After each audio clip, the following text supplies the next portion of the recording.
پاک بھی ہے اور پاک کرتا بھی ہے۔ اب کیوں نہیں دودھ سے مثال دی، شہد سے مثال دی، اتنی اور چیزیں بھی ہیں، اتنے اور مایات بھی ہیں، نہیں باقی جتنے بھی مایات ہیں ہو سکتا ہے وہ پاک ہوں لیکن پاک نہیں کر سکتے، آپ ان سے وضو نہیں کر سکتے، آپ ان سے عبادت جو ہے وہ انجام۔ پانی دنیا میں وہ واحد مایا ہے کہ جو خود بھی پاک کرتا ہے اور پاک بھی کرتا ہے، اور اس سے عبادتیں بھی ہو سکتی ہیں۔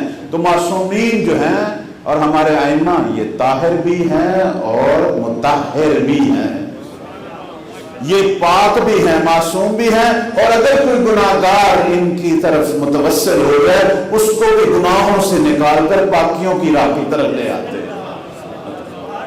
صلوات پڑھیں پر محمد اور محمد آل محمد علی محمد۔ اماموں کا کام تو یہی ہے نا کہ لوگوں کو گناہوں کی ظلمتوں سے نکال ہدایت کی راہ پہ لگانا۔ اتنے واقعات آئے تھے، کئی لوگ کمبر، جناب کمبر بھی ذہن میں آیا تھا مولا کو قتل کرنے کے لیے، لیکن غلام بن گیا مولا، نوکر بن گیا مولا، اور کمبر کی عظمت ساری گناہ کی راہ پر، لیکن امام نے اسے کیا مقام دیا۔ کہتے ہیں کہ حبشہ کا بادشاہ تھا، اس نے اپنا بیٹا بھیجا تھا رسول اللہ کی خدمت میں کہ جا وہاں سے کچھ سیکھ۔ وہ جب آیا کچھ عرصہ رہا تو ہمارے پیغمبر اکرم دنیا سے رحلت فرما گئے، وہ بعد میں مولا علی کے ساتھ رہنے لگ گئے، مولا کی غلامی میں۔ تو حبشہ کے بادشاہ نے کہا یہ تخت و تاج پڑا ہوا ہے، میں بوڑھا ہو گیا ہوں، آؤ تخت و تاج سنبھالو۔ تو کہنے لگا اے میرے باپ تو کریم ہے، تیری بات کو میں رد نہیں کر سکتا، لیکن میں کیا کروں، لا افارق علی لحظۃ واحدہ، میں ایک لحظہ بھی علی سے جدا نہیں ہو سکتا۔ امام وہ ہستیاں ہیں کہ لوگ تخت و تاج چھوڑ دیتے ہیں ان ہستیوں کی غلامی، اور یہ ہر امام کی خاصیت ہے، یہ ہر امام کی خاصیت۔ پروردگار نے ہم شیعوں کو ہر دور میں امام دیا اور ایسے ایسے امام دیے ہیں کہ دنیا میں جن کی نظیر ہی نہیں۔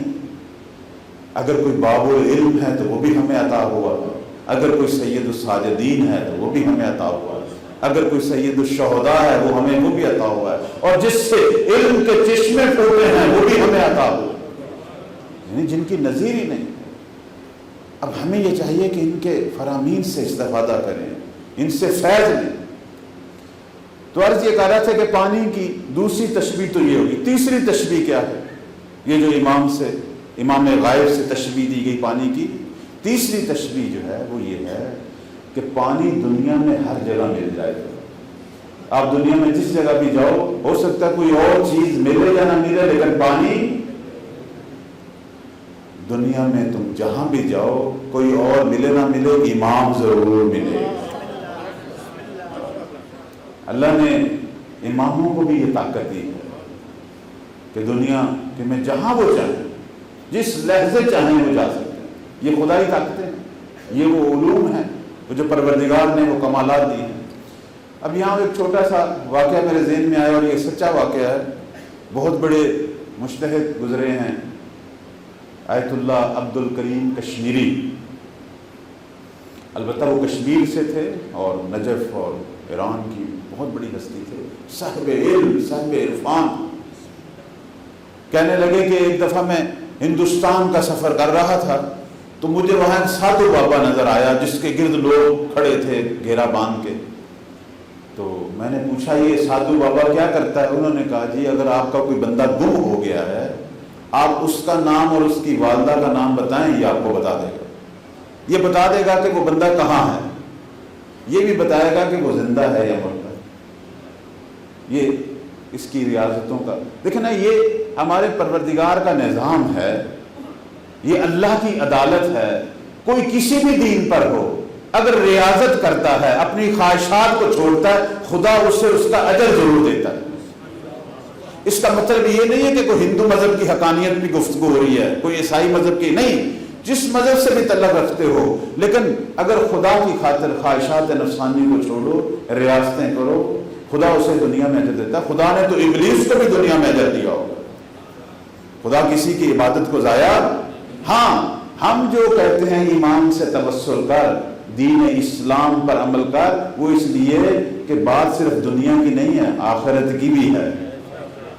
آخرت میں وہی جائیں گے، جنت کے باسی وہی ہوں گے کہ جو دین حق پر ہوں گے، اس پر عمل کرنے والے ہوں گے، اور وقت کے حی و حاضر امام سے متوسل ہوں گے۔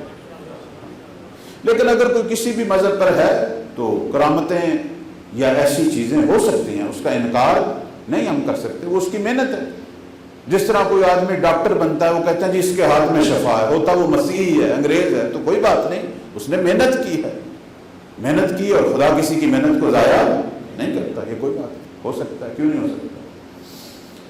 تو اب وہ سادھو بابا اپنا مجمع لگا کے بیٹھا ہوا تھا، تو یہ کہنے لگے، میں بھی چلا گیا۔ میں نے کہا میرے کوئی ایک دوست تھے جو گم ہوئے تھے، میں نے ان کا نام لیا، ان کی والدہ کا، اس نے بتا دیا کہ وہ فلان جگہ پہ ہے، اور یہ بھی بتا دیا کہ وہ فوت ہو گئے۔ دو تین چیزیں میں نے ویسے اس کو چیک کرنے کے لیے پوچھی، اس نے مجھے بتا دی۔ پھر میرے ذہن میں خیال آیا کہ میں اپنے امام کے بارے میں پوچھوں۔ کہنے لگے، میں نے اس سے پوچھا مہدی فاطمہ کہاں ہے؟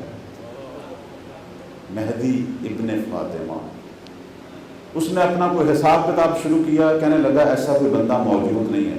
پھر مجھے کہتے ہیں غلطی کا احساس ہو گیا، یہ تو ہم پیار میں کہتے ہیں مہدی فاطمہ، فاطمہ تو دادی ہے، یہ اس کی شرط ہے کہ ماں کا نام لو، اور مہدی لقب ہے، نام نہیں ہے، نام تو ان کا محمد ہے، اور ماں کا نام نرجس ہے۔ پھر کہنے لگے میں نے صحیح والا نام لیا۔ میں نے کہا مجھے یہ بتا مہدی ابن نرجس کہاں ہے؟ جب میں نے یہ پوچھا تو اس نے جب اپنا وہ حساب کتاب شروع کیا تو عبد الکریم کشمیری کہتے ہیں کہ اس کا رنگ فق ہو گیا، چند قدم پیچھے ہٹا، جسم پر لرزہ طاری ہو گیا، کہنے لگا یہ کون ہے؟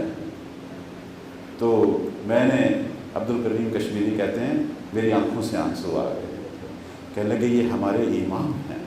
کہنے لگا یہ ایک پل میں دنیا کے اس جگہ پہ ہیں اور دوسرے پل میں اس جگہ پہ ہیں، میں دنیا میں جہاں جہاں دیکھ رہا ہوں یہ پہلے موجود، یہ پہلے موجود۔ تو امام ہر جگہ پہ موجود ہے، جس طرح پانی ہر جگہ پہ موجود ہے۔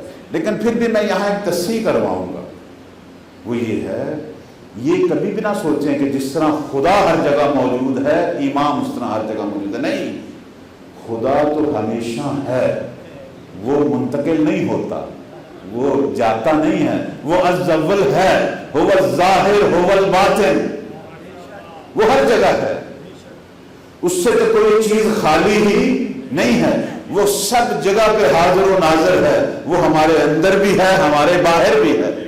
لیکن امام ناظر ہے، ہاں جہاں جانا چاہے تو منتقل ہو سکتا ہے۔